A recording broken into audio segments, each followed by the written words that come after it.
Is the Sri Lankan government waging a new demographic war on the Lankans, the ethnic Tamils? A leaked Sri Lankan government plan certainly seems to suggest so. The Sri Lankan government letter reveals plans to settle Sinhalese in Tamil majority Mannar, that is a coastal town in North Sri Lanka, after winning the war against the rebel LTT, in which even Tamil civilians suffered massive casualties and war crimes. The Lankan government has now unleashed a demographic offensive in which Sinhala families are being settled in Tamil majority areas. The motive, it seems, is to reduce Tamils to a minority in the areas where they otherwise outnumbered the Sinhalas. And here is what the letter written by Mannar District Secretary M.Y.S. Deshapriya to the Divisional Secretary says. It says at least 500 internally displaced Sinhala families should be settled in Mannar, asking the land for the purpose to be cleared and the families identified settled. Tamil activists see a clear ploy in this. They allege that little by little the Sri Lankan government wants to convert Tamil majority areas into Sinhala majority ones. It is true, this is not the first instance of such accusations. It is coming at a time when there is an election, we should not forget. Northern province is going to the polls. But at the same time, we should not dismiss it, the allegation, as an election gimmick. Because if you see the post-2009 situation in Sri Lanka, slowly what you call the Sinhala triumphalism is being projected.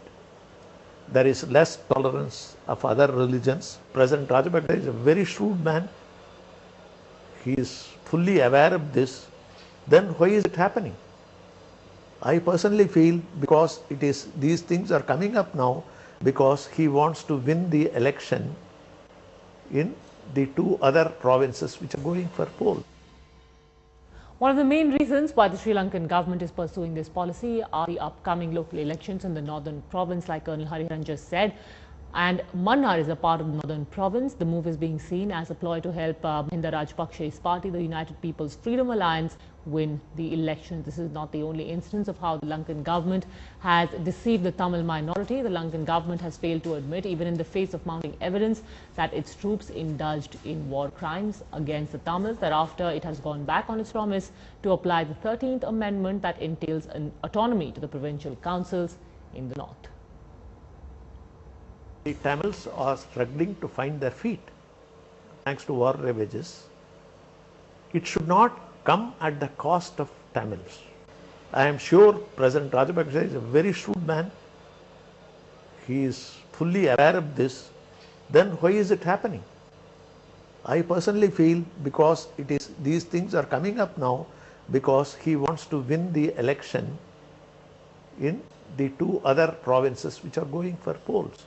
While Sri Lanka denies Sinhalization in Tamil areas, pro-Tamil activists claim it's evident with every move of the government. Tamil Nadu politicians are demanding the central government to intervene, though they very well know that India can hardly do anything in this. Priyambada in Chennai for Headlines Today.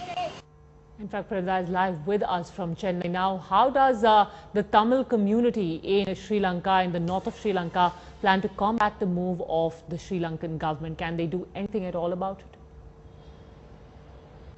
Well, technically speaking, they can hardly do anything about it because they are indeed a minority now. In war, we know like 100,000 Tamils were completely killed and there's hardly any presence of Tamils there. This has been there, this allegation has been there for a very long time that the government is trying to bring in Sinhalization. They are into, we saw so many mosques that were demolished, temples, Hindu temples that were demolished.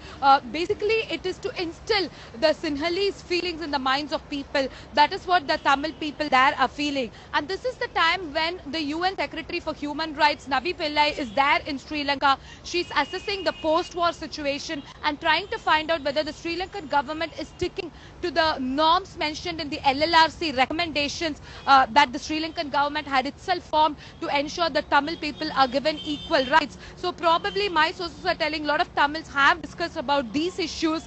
They have told to Navi Pillai, who's conducting the inquiry now, But then we'll have to wait and see. It's an internal country's matter. We don't know how far international community, be it the UN or India, could do anything about it.